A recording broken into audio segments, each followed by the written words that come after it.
Officer Rick Thompson was a cop who saw the world in black and white. Stationed on night patrol in a neighborhood he deemed trouble, Rick was quick to judge. One night, he spotted a well-dressed man, David Carter, standing by a sleek black car. Immediately suspicious, Rick approached him with hostility, ignoring David's calm explanation that his car had broken down.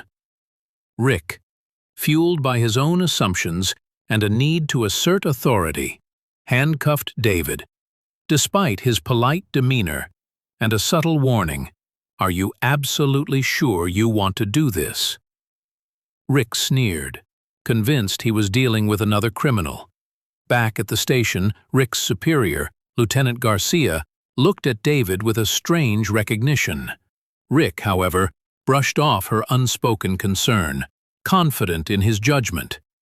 But then, Garcia dropped a bombshell. The man Rick had just arrested, publicly humiliated, and dragged into the station, was David Carter, the new police commissioner. The realization hit Rick like a physical blow. His career, his reputation, everything he thought he knew about himself, crumbled.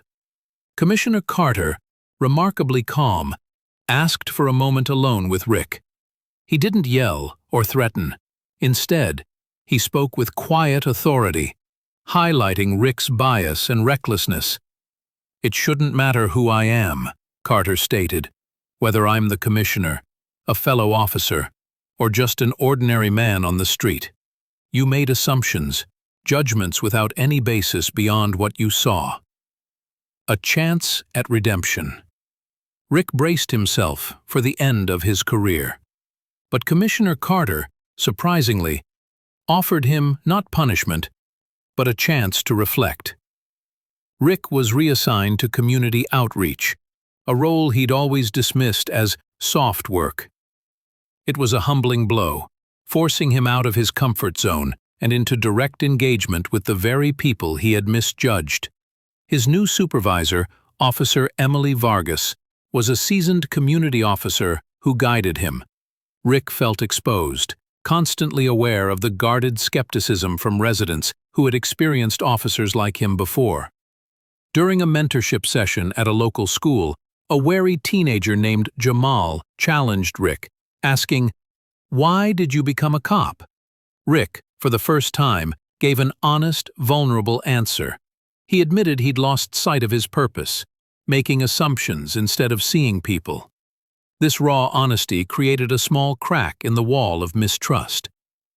Building bridges slowly, painfully, Rick began to earn the community's trust. He attended neighborhood meetings, listened to their concerns about vandalism, and stopped trying to justify his past. When a community leader, Carlos, challenged him, Rick acknowledged their past disappointments and pledged to work alongside them, to earn their trust. Mrs. Johnson, an older resident, told